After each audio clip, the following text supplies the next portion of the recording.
So tell me again about that time you saw the ghost. Where was that again? That was at Redlands. Uh-huh. It was my freshman year, and I worked for the School of Business. So my main Okay. job was cleaning the classrooms, but sometimes I would have to deliver things to the building next door. Uh-huh. And it was a day, I think it was in about October. I always remember, even before I saw the ghost, I was always kind of creeped out by the building itself because the staircase that I would normally have to take had this door kind of placed on the landing. And no matter what time of day, like it always had this weird lighting on it. That door always looked deeply haunted to begin with. Yeah. Oh God, I never had any classes there. So I was on that landing, and I started to hear this really weird whispering. Like I had no idea what it was.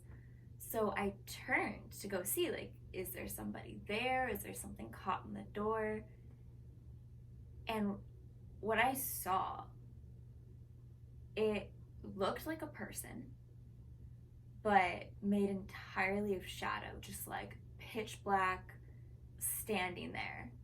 But Like, who did it look like? that's what I don't know. Like, there were no features on it except for these piercing blue eyes. That was the only feature. Other than that, it was this entirely pitch black shadow, just in a humanoid shape. And it was there, and it was whispering at me, and I couldn't quite make out what it was, but I felt my stomach drop. I didn't know what this thing was, but the energy coming off of it did not feel good.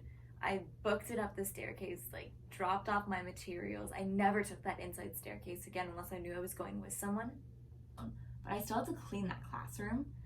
And I remember I would have to go in some days and wipe everything down, and I would hear things in the walls. I'd never heard anything in the walls before I saw the separation, but I would hear things in the walls, and the energy in that room changed. I never felt safe in that room again.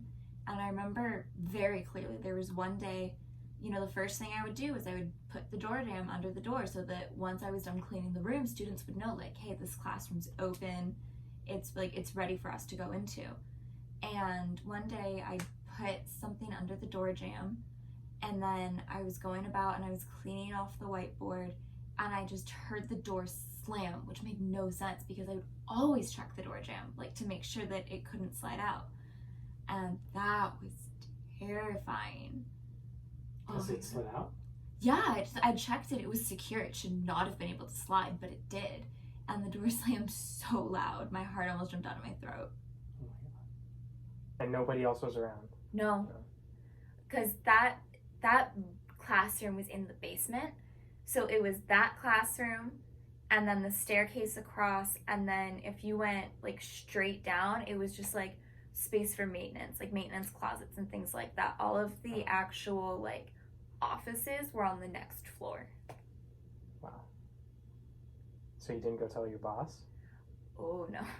It was still early enough into my job there. I was trying to maintain this good impression, and I didn't think she would believe me. Yeah. And I didn't know how she would react other than not believing me. So I never told anybody that I worked for.